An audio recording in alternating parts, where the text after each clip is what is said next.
일단 자동차 사는 거 국내에서 사는 게 32번, 해외에서 사는 게 33번. 그래서 일단 답은 똑같은데요. 근데 이 33번이 더 중요한 이유가 뭐냐면 아직 그 입력을 해보지는 않아서 뭐 답은 아직 안 오시겠지만 그냥 말로 설명을 좀 드리면 32번, 33번 둘 다 불공이잖아요.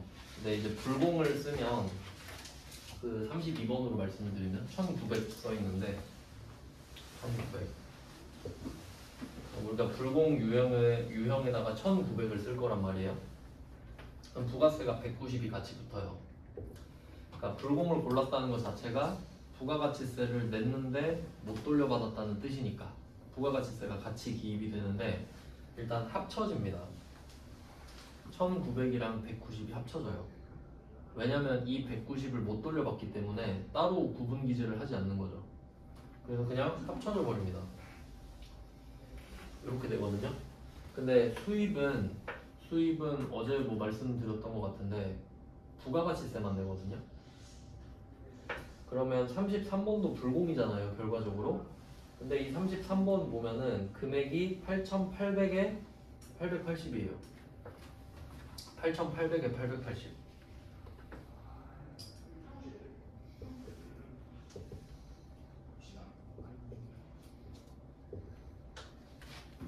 이렇게 되겠죠? 그러면 얘 둘이 붙을 거 아니에요. 근데 이걸 수입 유형으로 썼다고 생각해 보세요. 이걸 수입으로 썼으면 8,800을 쓰더라도 880밖에 안 나와요. 왜냐면 수입은 부가가치세만 세관장한테 내잖아요.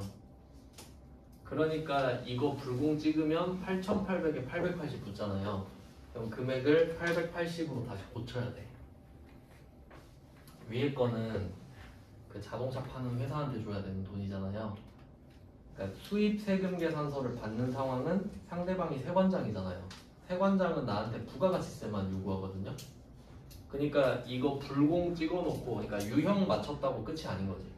불공 해놓고 금액이 8,800에 880일 테니까 요걸 880으로 또 바꿔줘야 돼요.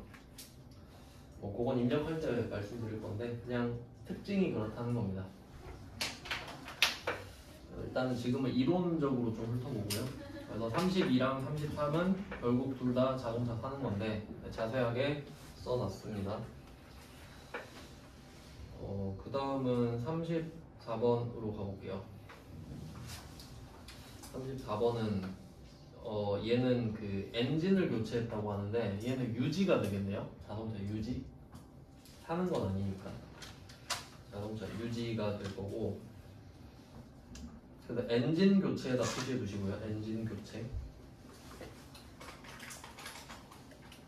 그 다음에 35번. 35번은 부품을 교환했다고 그러죠. 부품 교환. 네, 엄밀히 따지면 엔진도 부품이긴 한데 보통 엔진은 잘 안 갈죠. 엔진을 갈 일은 잘 없죠. 엔진 갈 거면 차를 바꾸죠, 보통. 뭐 그렇게 되네요. 그래서 34랑 35는 둘 다 뭐 부품 교환 정도가 되고, 그 다음에 36번으로 가보면은 36번은 주유 했잖아요. 주유도 유지 맞죠? 그러니까 부품 교체랑 주유 이렇게 합치면 크게 봐서 유지가 되는 거죠. 유지 이 정도 됩니다. 그러면 왜 부품 교환을 두 개 넣었는지 한번 볼게요. 그러면 34번은 엔진을 교체했는데 여기에 추가적으로 들어가는 게 자본적 지출. 여기 표시하셔야 돼요. 자본적 지출. 자본적 지출. 그리고 35번에는 부품을 교환했는데 아무 말도 없죠. 요걸 좀 볼 겁니다. 이 두 개는 비교 문제예요. 두 개를 비교해서 볼 건데 어제 그 토지의 자본적 지출 하면서 자본적 지출 설명드렸잖아요. 이제 자세히 좀 보겠습니다. 이게 원래 자산 파트에서 해야 되는데 순서를 바꿔놔가지고 지금 설명드릴게요. 일단 자본적 지출 있고 수익적 지출 있다고 말씀드렸는데 어제는 결론만 말씀드렸어요. 자본적 지출은 자산이다. 왜냐면 자본이 늘어나면 자산이 늘어나니까 라고 말씀을 드렸죠. 자산, 내 자산에 돈을 쓰는 게 자본적 지출입니다. 그러니까 쉽게 말하면 투자라고 볼 수 있겠죠. 뭐 예를 들면 건물에다가 엘리베이터 설치하는 거. 그럼 내가 이 건물 팔 때 엘리베이터 값 받을 거 아니에요. 뭐 그런 느낌이란 거예요. 자본적 지출은. 그러니까 진짜로 그 돈값을 하는 거예요. 쓸데없는데 돈을 쓴 게 아니라. 그다음에 수익적 지출은 수익을 위해 돈을 썼다? 비용이죠. 수익을 위해 쓴 돈은 비용. 뭐 이 정도 되는데, 그러면 얘네들을 언제 쓰는지를 설명을 해드릴게요. 그 근본적인 건데, 자본적 지출의 키워드는 생산 능력이 생산성이 증대돼야 돼요. 생산성 증가라고 할게요. 생산성 증가. 말 그대로 생산성이 증가돼야 되는데, 예를 들어 보면 건물이 있다고 할게요. 건물이 이렇게 있다고 할게요. 근데 여기다가 2층을 올리고 싶은 거예요. 1층 있었는데 2층을 올렸어요. 증축이라고 그러죠. 이런 거를 증가시키는 거. 그러면 1층짜리 건물보다는 2층짜리 건물이 생산성이 더 높죠. 그럼 이때 2층 올린 돈 있잖아요. 자본적 지출이라고 해요. 생산성이 증가했기 때문이죠. 내가 써도 되고 월세 받아도 되고 이런 경우. 그리고 엘리베이터 달았다, 아니면 그 시스템 에어컨 설치했다, 이런 것들. 그럼 생산성 증가랑, 그러니까 요거는 약간 그 퀄리티의 증가라고 보시면 되겠고, 그 다음에 뒤로 가면 퀀터티, 양의 증가가 있는데 그게 내용 연수 증가입니다.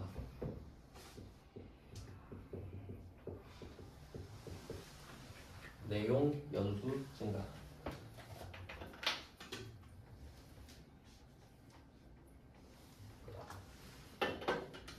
그럼 이 정도를 보고 나서 34번 문제가 자본적 지출이잖아요.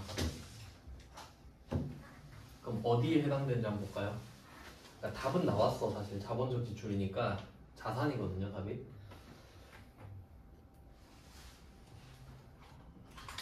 그러면 엔진 교체죠. 그럼 엔진을 교체하면은 뭐 예를 들면 이런 거 아닐까? 뭐 소나타가 있었는데 뭐 엔진이 고장 나가지고 뭐 2000cc짜리라고 하면, 그럼 그 2000cc짜리 그냥 중고 엔진 갖다 놓고 뭐 이런 느낌일 거 아니에요. 그러면 그건 생산성이 증가됐다고는 볼 수 없죠. 똑같으니까. 근데 오래 쓸 수 있잖아, 차를.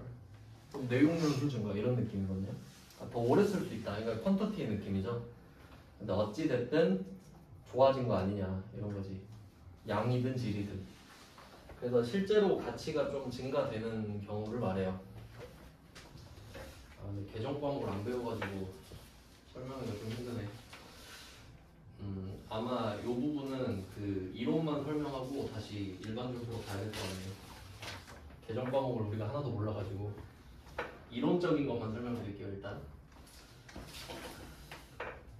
그러면 자본적 지출 이렇게 됐는데, 그럼 이거 상관관계를 생각해봐요. 엔진 교체랑 자본적 지출 있잖아요. 실제 문제에서는 자본적 지출 말 안 해줘야 돼요. 엔진 교체 가지고 찾아내라고 해야 문제가 되지 않을까요? 그러니까 이 자본적 지출은 너무 친절한 거예요. 너무. 그러니까 이 말이 없다고 생각해야 돼요. 그러니까 여러분이 엔진 교체를 듣고 그러면 자동차 더 오래 쓰겠는데 요거 자본적 지출인데 이렇게 갈 수 있어야 된다고. 여러분 상사가 그렇게 친절하게 말 안 해줄 거 아니에요. 이거 자본적 지출이거든? 이러지 않을 거 아니에요. 그리고 35번으로 가보세요. 부품을 교환했대요. 부품을 교환했다. 근데 여기서는 무슨 부품인지 말 안 했고요. 그리고 자본적 지출인지 수익적 지출인지 말 안 했죠. 그리고 또 생각을 해보세요. 자동차 부품을 갈면은 자동차 부품은 전부 다 소모품이죠. 엔진은 정말 예외적인 거지. 엔진 가는 사람 잘 없잖아요. 그러면 자동차에서 부품을 교환했다고 하면은 아 소모품이겠구나 라고 생각하면 돼요. 그럼 이제 이게 수익적 지출인데요. 그러니까 자동차 부품 교환 자체가 수익적 지출이에요. 왜냐면 이 수익적 지출의 키워드는 원상 회복. 그러니까 원상 복구예요. 원상 회복. 원상 회복 능률 유지.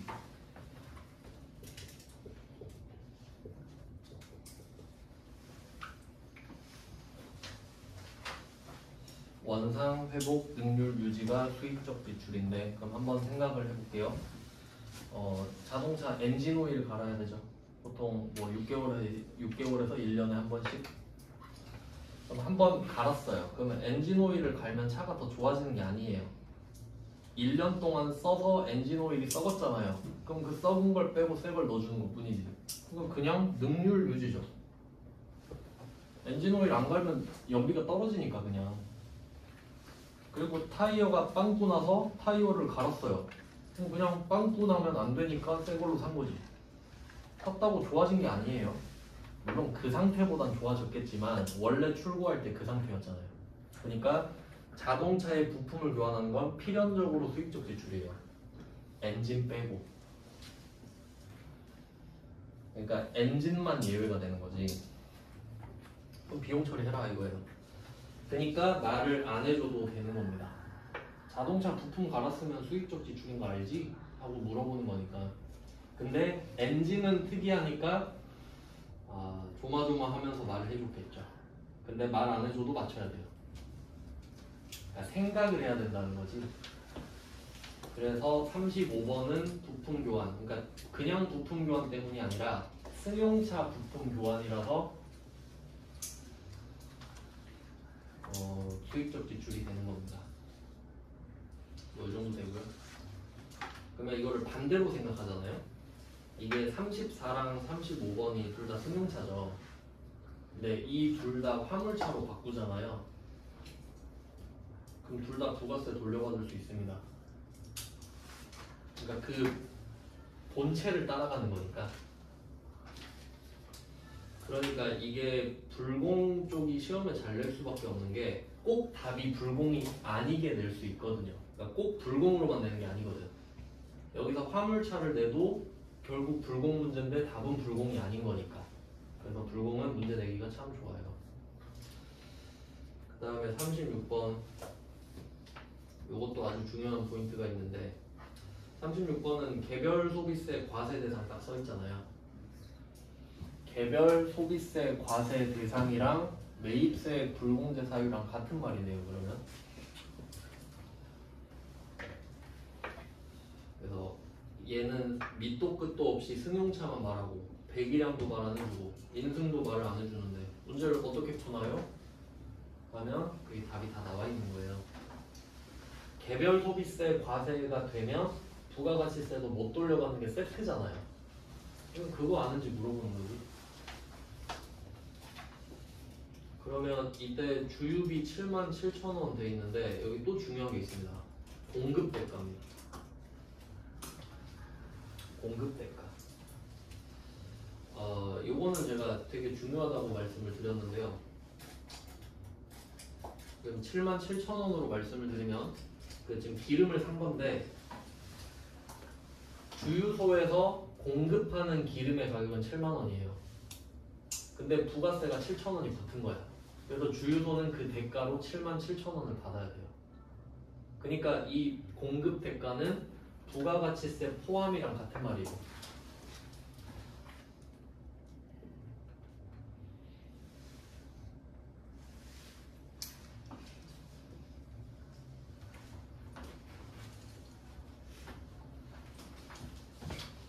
공급 대가랑 부가가치세 포함이랑 같은 말이 되는 거 맞죠?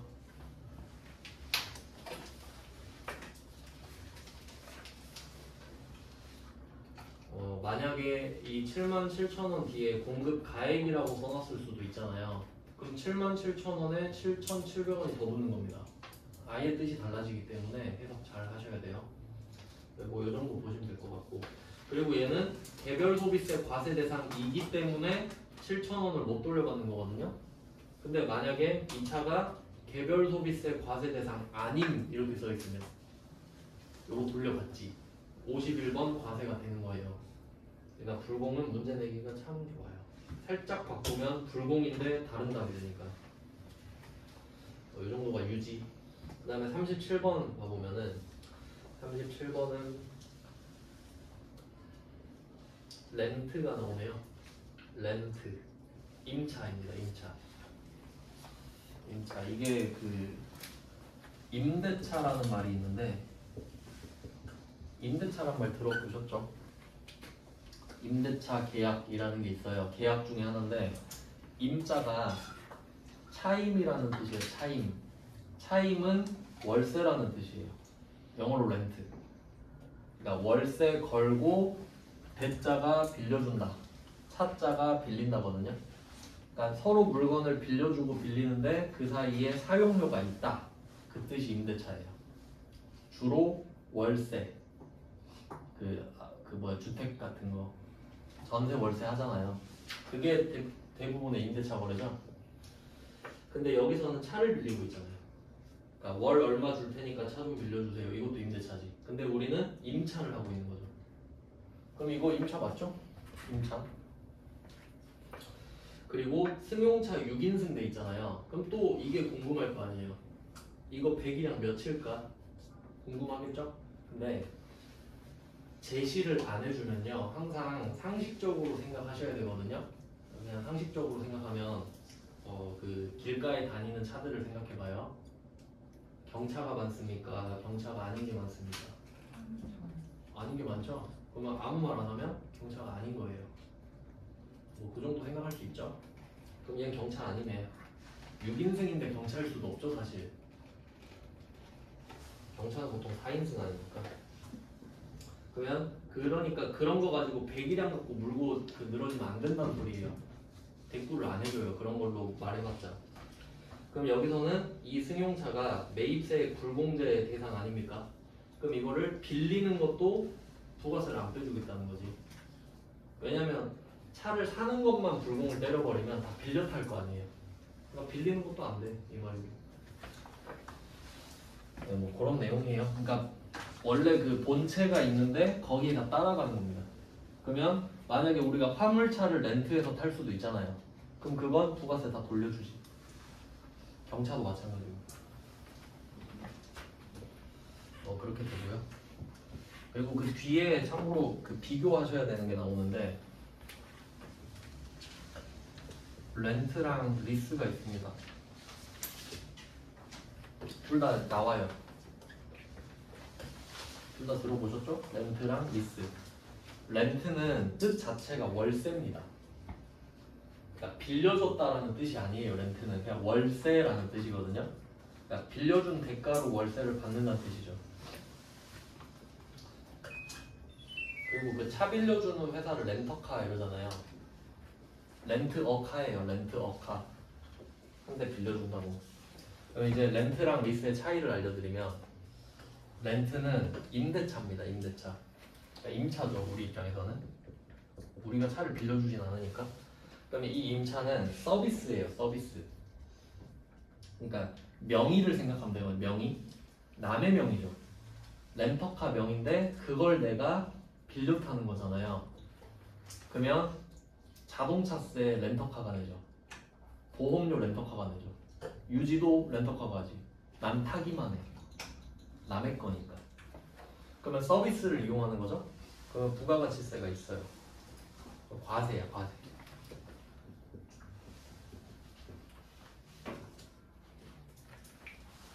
그러니까 여기 렌트인데 부가가치세가 있잖아요. 이제 리스를 한번 생각해 보면 리스는 또 그 정확히 나누면 금융 리스, 운용 리스 나누는데 근데 뭐 우린 그것까지는 안 하니까 전체적인 큰 일반적으로 아는 리스를 말하면 내가 만약에 아까 아반떼 사러 갔어요. 아반떼 2,000 들고 갔는데 2,500이라는 거야. 못 사잖아요. 그러면 옆에 그 영업사원이 권유를 할 거야. 혹시 그 캐피탈 껴서 하시면 되는데 그럼 캐피탈을 연결해줘. 그럼 캐피탈이 뜻이 자본이에요. 현대캐피탈은 현대자본이야. 그러면 캐피탈에서 돈을 입금해줘요 나한테 차 가격을. 그러면 내가 그 돈으로 차를 사. 그럼 이거 내 거죠.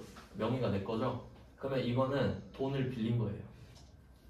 그리고 난 한 달마다 이 돈을 갚는 거지 캐피탈에. 다르죠? 리스는 내 거고 렌트는 네 거고. 그러면 이 리스는 서비스를 이용하는 게 아니라 돈을 빌린 거잖아요. 그러니까 얘는 면세예요. 돈 빌리는 건 면세거든요.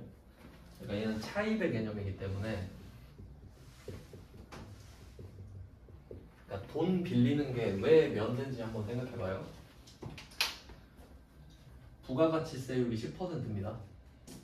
그럼 여러분이 은행 가가지고 1억 좀 빌려주세요. 1억. 근데 은행에서 부가가치세 1000만 원 내세요. 이럽니까? 그럼 1억 주지. 1억 갚으면 되고 이자 내면 되고. 지금 그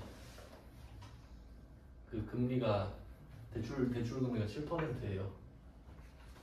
난리 났죠. 갑자기 확 올랐죠. 이렇게 차이가 나요. 그러면 만약에 여기 지금 승용차가 불공제 대상이잖아요. 그럼 이거 과세인데 부가세 냈단 소리죠? 못 돌려받죠. 근데 만약에 이 똑같은 차를 리스로 샀어. 그럼 내가 돈을 한 달마다 갚는 돈이 있을 거 아니에요. 그건 면세. 그래서 37번 문제 보면은 전자세금계산서를 발급받았다고 써있잖아요. 근데 만약에 이게 리스하였다 이렇게 되잖아요. 그럼 이거 계산서로 바뀌어요. 그리고 부가세 없겠지. 그리고 참고로 알고 계세요? 어차피 리스했다고 하면 계산서라고 할 거거든요. 그러니까 불공이 아니지 아예. 부가세를 안 냈잖아요. 안 냈는데 뭐 불공이 있어요. 뭐 그런 내용이 있고요. 임차도 봤어요. 임차. 자동차 끝났습니다. 구입, 유지, 임차.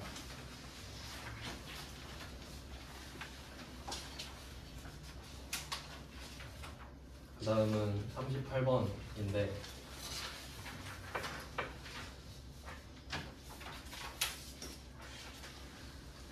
38번은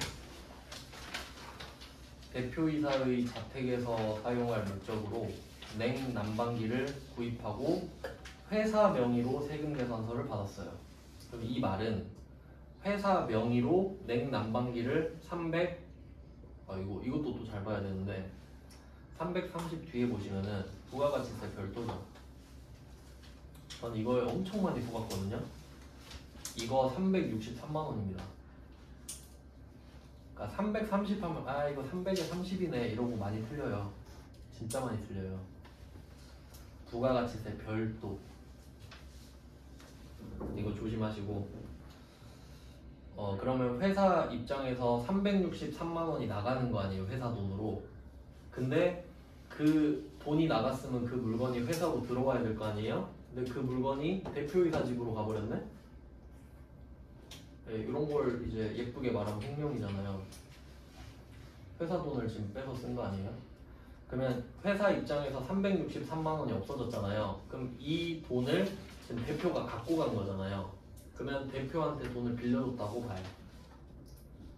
걔가 뭐 잠깐 급해서 썼겠지. 나중에 갚으라고만 하면 되지. 이런 느낌.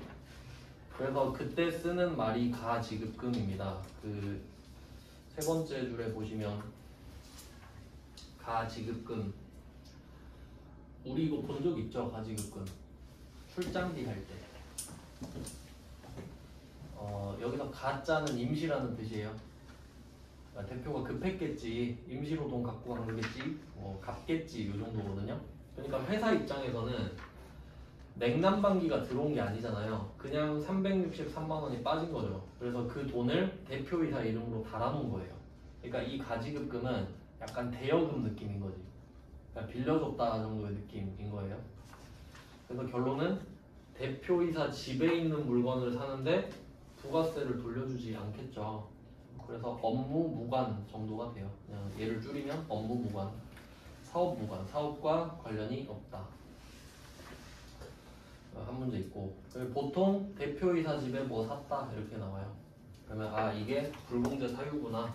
라고 아시면 되는 거죠.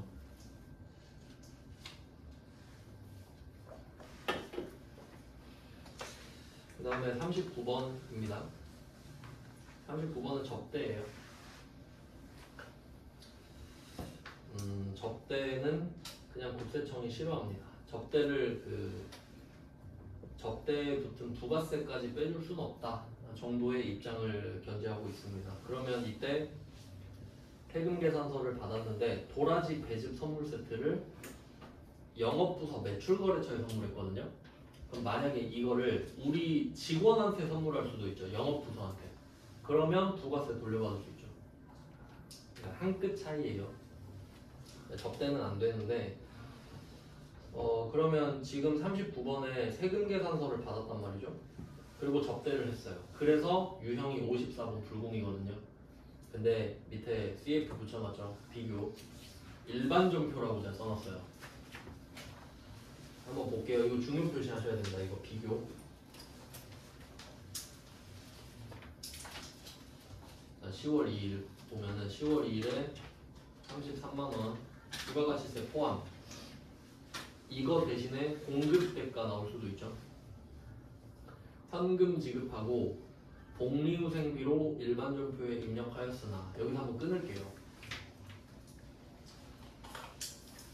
하였으나 역점 나오잖아요. 그러면 이 상황을 생각해 보면은 이건 팩트예요. 나 복리후생비로 일반전표에 입력했거든 이 말이죠. 근데 역점 나오면 좀 불안하잖아요.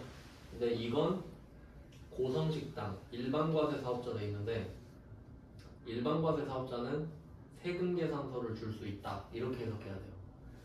얘 세금 계산서 줄 수 있는 사람이구나 정도 해석을 하셔야 돼요. 그 이 사람한테 현금 영수증을 받은 것 아닙니까? 그럼 이 사람은 세금 계산서를 발급할 수 있는 사람이죠. 근데 그냥 내가 현금 영수증 달라고 한 거지.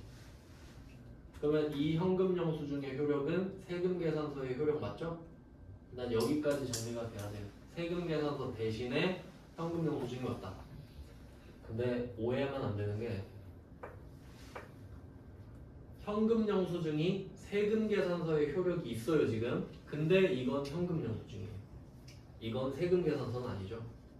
그걸 구분하셔야 돼요. 그러니까 얘는 불공일 수가 없어요. 세금 계산서를 안 받았기 때문이죠. 불공이 되려면 세금 계산서를 받아야만 하거든요. 그러면 일단 뭐 그 정도까지 정리가 됐는데 알고 보니 그러니까 두 번째 줄이 실제였던 거예요. 그러니까 첫 번째 줄은 내가 한 행동을 적어놓고 알고 보니까 잘못됐다라는 뉘앙스잖아요. 첫 번째 줄로 했는데 이거 잘못한 것 같은데 알고 보니까 두 번째 줄이 진짜야 이런 느낌이죠. 그럼 두 번째 줄의 키워드는 매출거래처 접대회식비죠. 접대는 불공제 사유 아닙니까? 그러면 이제 두 개를 비교해야겠네. 세금 계산서 받았을 때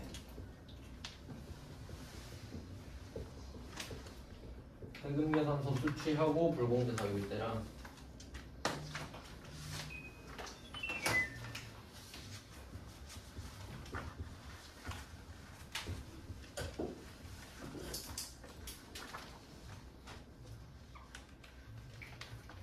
불공제 사유인데 세금 계산서를 수취한 경우 이때는 54번 불공 매입 매출 전표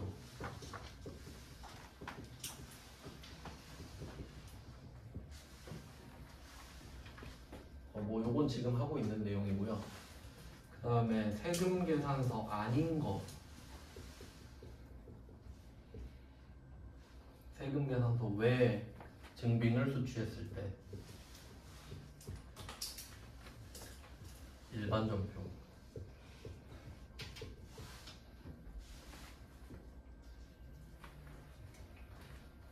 이렇게 됩니다.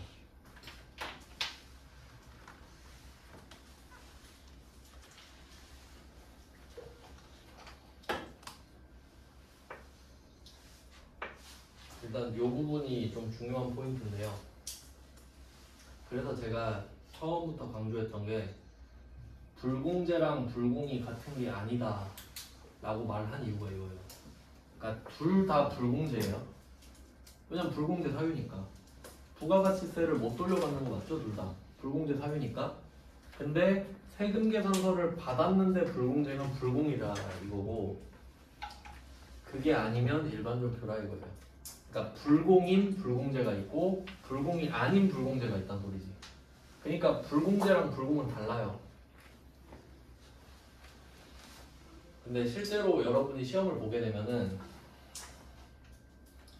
일반전표에 입력하세요 6문제 주고, 메인 매출 전표에 입력하세요 6문제 줘요. 그러니까 이걸로 틀릴 수 없죠. 그러면 이 문제를 메인 매출 전표에 입력하세요 낼 거란 말이에요. 밑에 거는 일반 전표에 입력하세요 이렇게 낼 거란 말이죠. 그러면 안 틀리겠죠 일단 시험에선. 근데 실무에서는 누가 알려줘요? 안 알려줘요. 그러니까 일단 잘 생각해 두시고, 그리고 전산회계 1급에서는 고치는 문제가 있어요. 일반 전표랑 메인 매출 전표를 왔다 갔다 하면서 고치는 문제가 나와요. 두 문제가 거기서 낼 수 있지. 지금 이 CF 문제가 그 문제입니다. 그러니까 이거 다 틀렸을 거예요. 뭐라고 하고 틀렸겠어요? 불공 찍고 틀렸겠지. 이거 접대 불공 아니야? 하고 불공 이렇게 찍고 틀렸겠죠. 근데 기분은 좋았을 거예요. 맞춘 줄 알았을 테니까. 근데 아예, 그러니까 얘가 지금 어떻게 돼 있냐면 일반 전표에 입력을 했잖아요. 복리후생비로. 그럼 얘는 답이 뭐냐면 복리후생비를 접대비로 이름만 바꾸면 끝나요. 왜냐면 답이 일반 전표에 있어야 되는 애니까.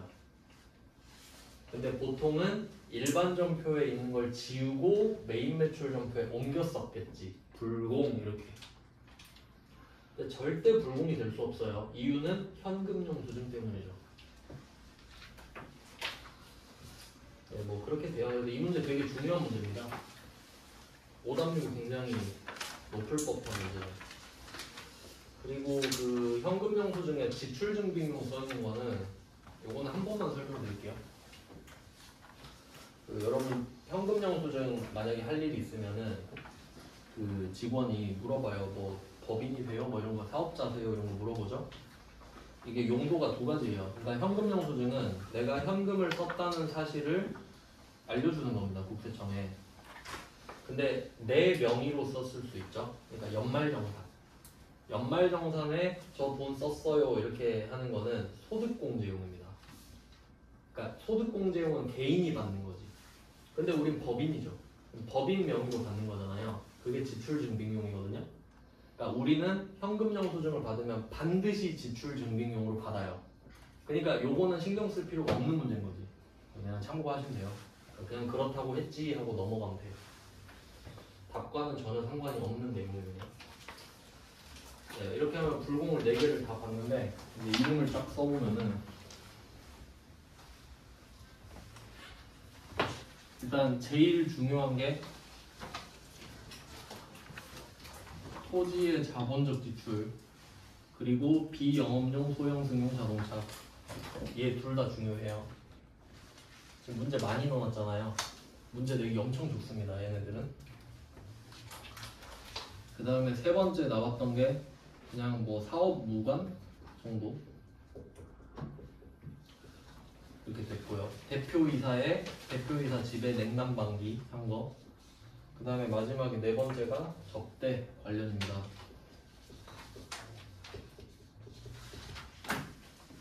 네 개 정도 기억하시면 되는데 그 외의 거는 적합하지가 않아요. 문제 내기가. 그래서 4개를 주로 냈는데, 그래서 요거를 좀 이해할 때 요건 뭐 책에 안 나와 있는 건데 제 생각이에요. 제 생각. 야매인데 요 3개 있죠. 요 3개. 전 이 3개를 묶어요. 공통점을 찾으면 좀 쉽게 외울 수 있어. 이 3개를 묶어가지고 제 기준에서는 과세, 사업, 무관이에요. 저는 키워드를 이렇게 잡았어요. 과세 사업과 관련이 없다는 소리지. 그럼 이렇게 키워드를 잡고 하나씩 연결해 볼게요. 첫 번째, 면세 사업 관련. 과세 사업 아니죠. 과세 사업 아니니까 안 해줘. 당연한 말이죠. 근데 이건 면세 사업이고, 근데 면세 물건도 마찬가지죠. 토지는 면세 물건이죠. 그럼 면세 물건도 면세 사업이랑 똑같을 거 아니에요. 그래서 너도 안 돼. 그러니까 면세 바로 나가리. 과세가 아니니까. 두 번째 자동차죠. 말씀드렸죠. 모닝이면 되지. 왜 굳이 아반떼를 샀냐? 왜 그랜저를 샀냐? 사업과 무관한 것 같아. 너의 허영심이다. 오바인 것 같아. 사업 무관하지? 솔직히 인정하지? 이런 느낌이지. 뭐 그렇죠. 뭐 굳이 따지면 모닝이면 되긴 하지. 그 다음에 세 번째 사업 무관. 사업 무관. 사업 무관. 저는 이렇게 연결을 시키는 편이에요. 뭐 대충 말이 되잖아요. 사업과 무관하니까 싫어하는구나 국세청이. 이 정도로 이해하시고, 근데 접대 관련 얘는 사업과 관련 있습니다. 하지만 실태견. 그러니까 이렇게 좀 나눠서 보거든요. 위에 거는 사업과 무관하니까 말할 것도 없고, 접대는 사업과 관련이 있는데요. 그래도 싫어. 그냥 이 정도. 접대비를 인정을 해주면 그럼 다 접대하고 있겠지. 보거스 다 돌려받으니까. 근데 뭐 현실적으로 그 접대 좀 지하세계 접대는 현금밖에 안 받긴 하니까 어차피 뭐 의미는 잘 없을 텐데 이렇게 불공을 정리를 했습니다. 그래서 계속 말씀드리지만 여기서 나온 거는 불공제예요. 이 사유에 대해서 세금 계산서를 받아야 불공인 거예요. 세금 계산서 안 받을 수도 있죠? 그럼 일반전표고 구분하셔야 돼요. 근데 제가 비교 문제도 하나 넣어놨잖아요. 마지막에 일반전표일 수도 있다고. 그 다음은 다른 문제들도 또 볼게요. 요거는 그 풀다 보니까 우리가 계정 과목을 하나도 몰라서 그냥 아까 말씀드린 대로 유형만 먼저 보고 일반전표로 다시 돌아가겠습니다. 그러니까 지금은 그냥 그 상황만 설명드리고 있어요. 답은 하나도 말씀 안 드렸죠? 아직 안 배워서 그렇습니다. 그럼 이제 다음 게 매입 과세인데 13페이지죠. 근데 얘는 따로 볼 필요가 없는 게 뭐냐면 방금 우리가 불공제 사유 4개 배웠잖아요. 세금 계산서를 받고 이 4개에 해당되면 54번 불공이랬죠. 그러면 세금 계산서를 받고 이 4개가 아니면 51번 과세인 거예요. 그러니까 순서를 바꿔놨어요, 일부러. 근데 51번부터 공부하면 좀 바보같이 공부해야 되거든요. 불공 아닌 걸 외우고 있어야 되잖아. 근데 그냥 불공부터 해버리면 불공 4개죠. 그럼 그거 아니면 불공 아니네? 그럼 과세. 그러니까 안 봐도 되지 사실. 그냥 뭐 보면 불공이 아니구나 하고 넘어가면 되는 겁니다. 여기서 조심하셔야 될 건 42번 정도만 볼게요. 42번. 나머지 좀 각 잡고 해야 되는 문제들이라.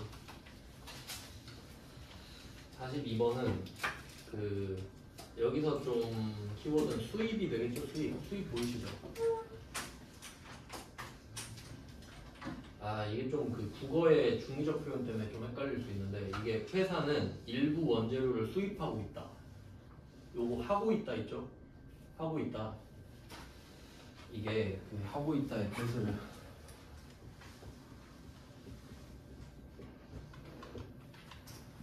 예를 들어볼게요. 모자를 쓰고 있다 이렇게 볼게요. 모자를 쓰고 있다. 여기 모자 있는데 두 가지 뜻이 있어요. 봐봐요. 지금 제가 쓰고 있어요. 쓰고 있다. 이게 있고 쓰고 있다. 이것도 맞지. 그러면 여기서 이게 무슨 뜻인지를 알아야 되거든요. 지금 원재료 수입하고 있잖아요.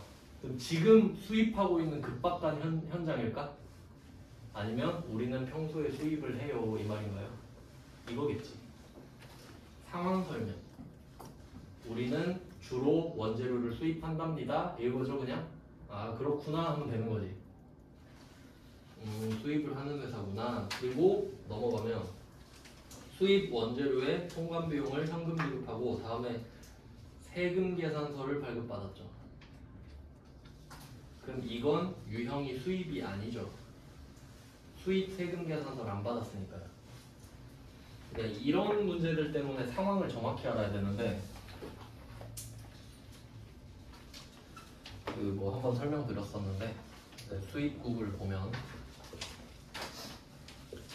세관이 있고 C로 넘어가는 구조잖아요. 이렇게 있는데 수입 세금 계산서가 나오려면 세관장이 C한테 줘야 돼요. 너 이 물건 샀지? 100만 원짜리 수입 세금 계산서 줄게. 이게 수입 세금 계산서고요. 지금은 세금 계산서잖아요. 이게 뭐냐면 세관을 통과할 때 그때 통관 수수료가 들어요. 통관 비용. 그걸 통관 서비스를 제공하는 업체한테 돈을 주고 있는 거지. 맞죠? 그러니까 내가 물건을 사고 있는 거예요. 그러니까 서비스를 사고 있잖아요. 그 이름 보시면은 세금 계산서 왼쪽 위에 보면은 에이스 국제운송 써 있잖아요. 그러니까 이 회사는 통관 전문 회사인 거지. 통관을 대신 시켜주는. 그럼 우리는 그냥 서비스만 한 거죠. 그러니까 여기서 수입으로 낚으려 그런 거지. 나 지금 수입하고 있으니까 수입 유형 써. 뭐 이런 느낌이죠? 근데 속으면 안 되죠? 왜냐면 수입 세금 계산서가 아니잖아요. 그 정도. 네, 뭐 정도고요. 나머지는 그냥 지금은 제대로 할 거 아니라서 그냥 이름만 훑어보시면 될 것 같고 내일 이어서 나머지 유형을 보고 다시 뭐 일반적으로 돌아가서 하나씩 다시 자세히 배울게요. 오늘은 여기까지 하겠습니다. 고생하셨습니다.